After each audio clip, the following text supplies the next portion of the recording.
Hello നമസ്കാരം, ഞാൻ Christopher Mukkad. പെട്ടെന്നൊരു ഓർമ്മ വന്നു. കാരണം വിദേശത്തൊക്കെ ഒറ്റയ്ക്ക് താമസിക്കുകയൊക്കെ ആയിരുന്നല്ലോ. അപ്പം നമ്മളിപ്പോൾ ജോലിയും കഴിഞ്ഞ് വരുമ്പോഴത്തേക്ക് ഒരു സ്പെഷ്യൽ ഐറ്റംസ് ഉണ്ടാക്കാറുണ്ട്. അത് ടച്ചിങ്സ് എന്നൊക്കെയാണ് പറയുന്നത്.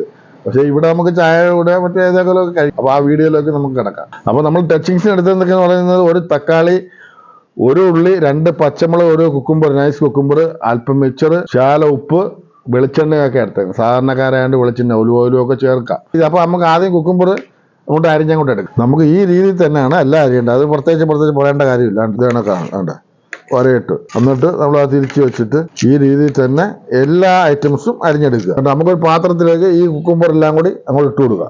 അതുപോലെ തന്നെ നമുക്ക് ആ ഒരു ഉള്ളിയും കൂടി ഇട്ട് കൊടുക്കുക. തക്കാളിയും കൂടി ചേർത്ത് കൊടുക്കുക. 2 പച്ചമുളകും കൂടി ചേർത്ത് കൊടുക്കുക. സാധാ കടയിൽ നിന്ന് കിട്ടിയ മിക്സറും കൂടി അങ്ങോട്ട് ആഡ് ചെയ്ത് കൊടുക്കുക. ഒരു സ്വല്പം വെളിച്ചെണ്ണയും കൂടി ചേർത്ത് കൊടുക്കണം. എന്നാലും അതിൻ്റെ ആ രുചി നമുക്ക് കറക്റ്റായിട്ട് കിട്ടും. ആവശ്യത്തിനുള്ള ഉപ്പും കൂടി ചേർത്ത് ഇതെല്ലാം കൂടി നല്ലോണം മിക്സ് ചെയ്ത് അപ്പം നമ്മുടെ സാലഡ് ശരിയായി. പിന്നെ ടച്ചിങ്സ് എന്നൊക്കെ പറയാം. അപ്പം എന്തായാലും ഒന്ന് ടേസ്റ്റിയൊക്കെ ചെയ്ത് നോക്കട്ടെ. നല്ല രുചിയുണ്ട്. ഇപ്പൊ പെട്ടെന്ന് ശരിയാക്കാവുന്ന ഒരു വിഭവമാണ്. സ്ഥിരം നമുക്ക് പഴയ ഓർമ്മകൾ വരിക. ഒന്ന് ശരിയാക്കി ഒരു ഗ്ലാസ് വെള്ളം കുടിക്കുമ്പോൾ തൃപ്തിയാണ്. അത് ചായയുടെ കൂടെ, കാപ്പിയുടെ കൂടെ. അപ്പോൾ എല്ലാവരും ഒന്ന് ട്രൈ ചെയ്യുക. എല്ലാവർക്കും ബായ്.